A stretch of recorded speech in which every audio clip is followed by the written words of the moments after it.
Mention कर सकते हैं कि जी हमारी एक ब्रेक आ रही है तो हम ये टाइम स्पेंड करना चाह रहे हैं। इवेंट की बात करते हैं तो यहाँ तक तो बात ठीक है, कमेंट्स वेरीफाइड नहीं होते और वो स्ट्रांग नहीं होते। हाईलाइट भी किया, लेकिन आज इसको मैं डिटेल में आप लोगों के साथ शेयर करने जा रहा हूँ। वीज़ा देखें, वीज़ा एक आपके लक भी होती है, नसीब भी होता है। एम्बेसडर्स या फिर जो वीज़ा ऑफिसर है उसके कंट्रोल में बड़ा इंपॉर्टेंट होता है, बिल्कुल इंपॉर्टेंट है। कहाँ पे आपका पर्पस टूरिज्म के लिए आ चुका है। भी ट्रैवल प्लान के ऊपर नहीं समझ आती, कुछ भी आप डिस्कस करना चाहते हैं, स्टेटमेंट को लिया जाता है सिर्फ ये देखने के लिए कि आप कितने ज्यादा कैलकुलेटेड अपनी लाइफ। 4 लाख रुपए उसके पास आ रहा है, वो 18 लाख जो है ना, और पीछे वाला जो है 10 lakh. Hi guys, welcome to my YouTube channel, welcome to another interesting vlog. एक नई इंफॉर्मेटिव इंटरेस्टिंग वीडियो लेके आप लोगों के पास आया हूँ। पिछले 5 से 6 दिनों के अंदर कोई तकरीबन 50 से 60 लोगों ने कांटेक्ट किया है कि शेंगेन का वीज़ा उनका रिजेक्ट हो चुका है। उन्होंने प्लान किया था ईद वोकेशंस को वहाँ पे जाके स्पेंड करने के लिए, और एक ये इवेंट होता है। डेफिनेटली जो इवेंट्स होते हैं, अब आप ये कह सकते हैं कि शेंगेन जोन में यूरोपियन कंट्रीज़ पे वो लोग भी अपने इवेंट्स को एंजॉय करने के लिए जाते हैं। इसी तरह से इस्लामिक पॉइंट ऑफ व्यू से भी जो हम लोगों का इवेंट आता है, ईद के इवेंट्स कोई बात हम अगर कर सकते हैं,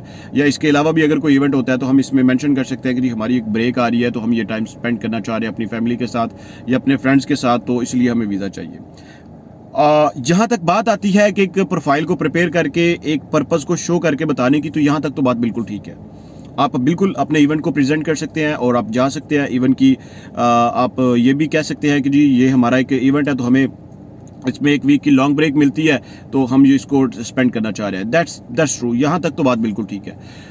जो लोग भी मेरे चैनल पे नए हैं, मेरी आपसे रिक्वेस्ट है सर, काइंडली चैनल को सब्सक्राइब कर दीजिएगा, वीडियो को लाइक कर दीजिएगा। वीडियो अच्छी लगती है तो वीडियो को ज़रूर शेयर भी किया करें। वीडियो को लाइक करते हैं तो वीडियो के ऊपर कमेंट भी किया करें अगर आपको किसी बात की समझ नहीं आती।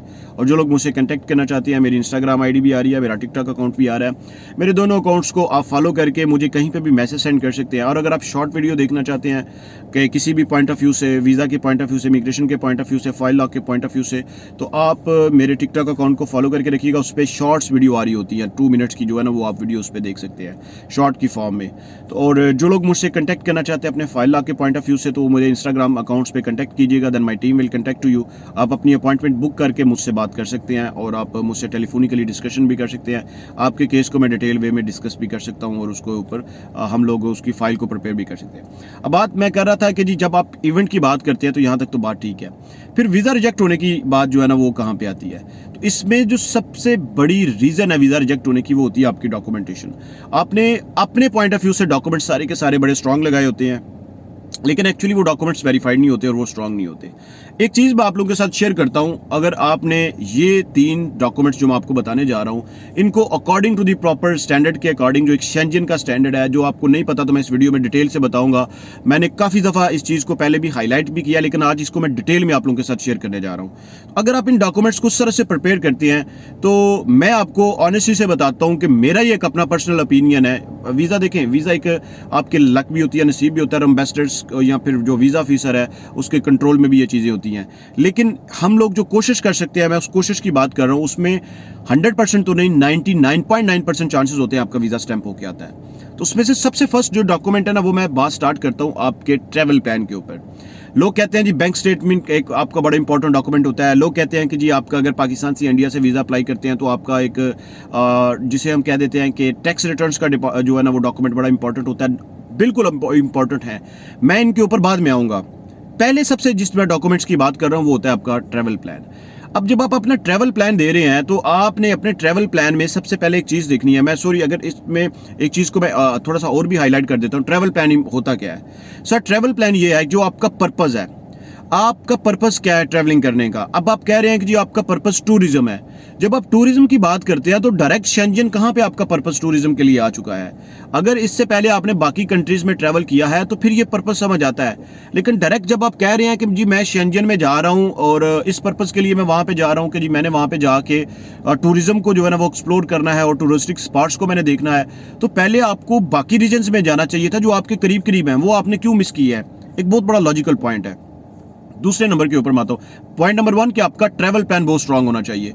अगर आपको फिर भी ट्रैवल प्लान के ऊपर नहीं समझ आती, कुछ भी आप डिस्कस करना चाहते हैं, आप जरूर मुझसे डिस्कशन कीजिएगा और मैं आपको एक स्ट्रांग ट्रैवल प्लान बना के दूंगा। और ऐसा ट्रैवल प्लान के जो अगर आप उसमें फाइल को लॉक करके सबमिट करते हैं, डेफिनेटली श्योरिटी के साथ इंशाल्लाह आपको 110% आपके ट्रैवल प्लान की वजह से आपका वीजा रिजेक्ट नहीं होगा। अब दूसरे नंबर के ऊपर हम बात करते हैं कि जी सबसे इंपॉर्टेंट डॉक्यूमेंट जो है ना वो है जी बैंक स्टेटमेंट। मैं एक चीज आप लोगों को यहाँ पे बहुत क्लियर करता हूँ कि बैंक स्टेटमेंट का पर्पज ये नहीं होता कि आपके अकाउंट में 50 10 लाख रुपया पड़ा हुआ है, 1 करोड़ रुपया पड़ा हुआ है, 70 लाख रुपया पड़ा हुआ है, ये एक चीज अपने माइंड से निकाल दें, ये बैंक स्टेटमेंट नहीं है। आपकी बैंक स्टेटमेंट ली जाती है आपके फाइनेंशियल रिस्क को देखने के लिए। आपकी बैंक स्टेटमेंट को लिया जाता है सिर्फ ये देखने के लिए कि आप कितने ज्यादा कैलकुलेटेड अपनी लाइफ में। आपकी बैंक स्टेटमेंट को सिर्फ इस पर्पस के लिए लिया जाता है कि आपके जो मंथली एक्सपेंडिचर्स हैं वो कितने हैं।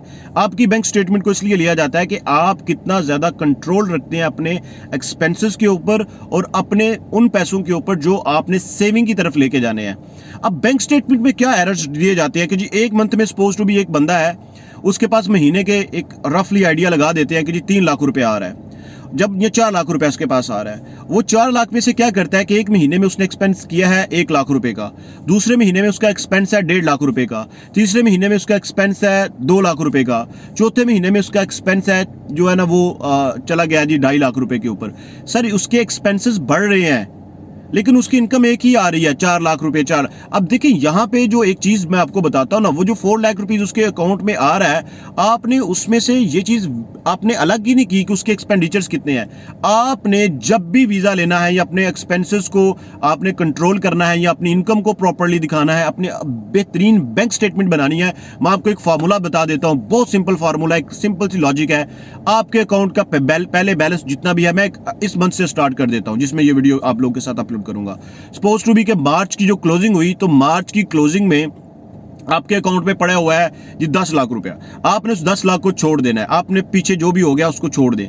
अब आपने स्टेटमेंट जब बनानी शुरू करनी है तो आपने अप्रैल से स्टार्ट करना है और 6 मंथ आपने कैसे अकाउंट्स को मॉनिटर करना है कि आपके अकाउंट्स में 4 लाख रुपीज आ रहे हैं, तो 4 लाख में से 1 लाख रुपीज आपका एक्सपेंस है, तो हर महीने 1 लाख सेपरेट एक्सपेंस नजर आना चाहिए।